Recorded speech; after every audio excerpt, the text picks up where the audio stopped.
guys, and welcome back to Car Focused. In today's video, for a change, I'm not reviewing a Focus ST or a Ford ST. The last few videos have been very ST heavy, just by pure coincidence. But in this video, I am introducing a new vehicle to the Car Focused fleet, so to speak. Now, you already know that I've got a Mark II Focus RS, which is like a long-term keeper. I've got my Ford Fiesta S1600 Mark VII. And I did have a Ford Puma, a Mark I Puma. I didn't actually tell you this, but I've sold that car now. I moved it on, I broke even.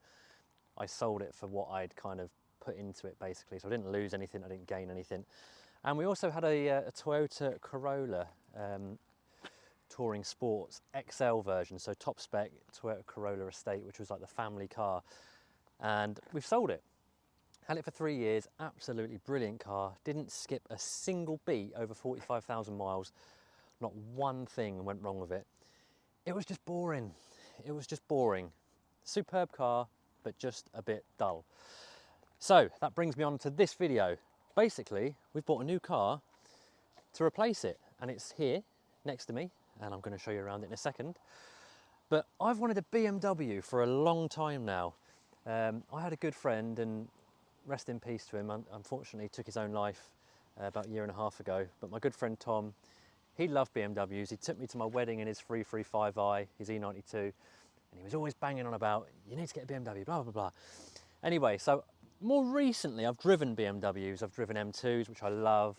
I had a F31 320d Touring on the channel, which I really enjoyed.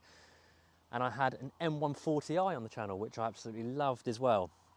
So I said to my wife, I was like, shall we look at getting a BMW to replace a Toyota? And I kind of got her on board. And anyway, that brings us to the car that's here. Now I'm going to flip the camera around and I'm going to tell you why we got it, and I'm going to show you a little bit around it. And then in another video, I'll do a full-on review, a driving review. But anyway, let's have a look at what we've bought. So here we go, drum roll.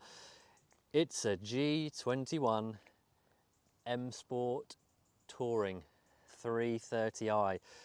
Now I've been looking at these for quite a few months online, just trying to wait for the right one to come up. And this one come up quite local to us at a BMW dealership. It was 45,000 miles, so the same as the Toyota. M Sport Touring Pro, I think it's mineral grey, correct me if I'm wrong, but it's grey.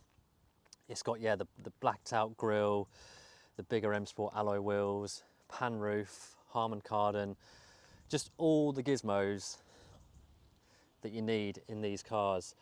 So yeah, it's a 330i, 2-litre turbo petrol. I think is it the B48 out of the M135i. So around 260 horsepower, 8-speed ZF gearbox. It certainly shifts.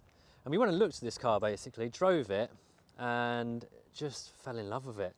Now this is full-on winter spec at the minute. It's got all the crud and crust. But yeah, I love it, guys. It's just, compared to the Toyota, it's just another level up. And these, in my opinion, I think these are the last of the good looking BMWs. It's still got the curves, it's still got like the kind of bulbous arches and the bulbous front arch.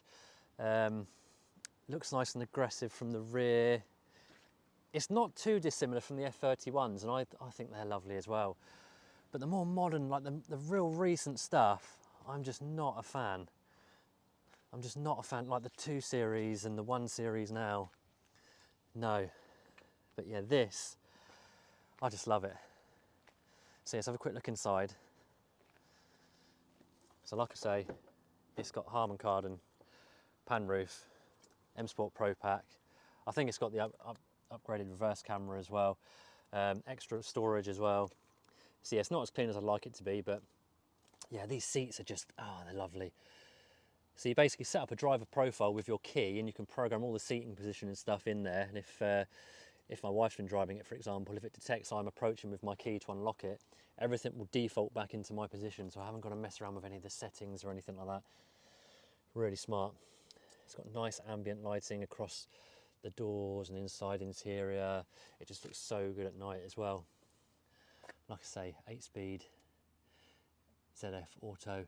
And this car is like a really nice compromise between having buttons, so it's got all the buttons there, and it's got a full touch screen as well. But you can control the touch screen with the iDrive if you like. So you don't actually have to touch that screen. You can do it all with the iDrive system. And I believe now the facelift versions is just a massive screen. So this for me is just a really nice kind of in between before things just got too silly. And then looking in the back, just nice, comfy leather seats. My son's seat in the back there. We've got dual climate in the back as well. So it does need a bit of a clean, guys, but you know, it's a used family car. We do use it. Pan roof up there. And then also, what I like about these BMWs as well is you can open the glass. So if you just want to chuck something in there, just open up the glass rather than the whole tailgate.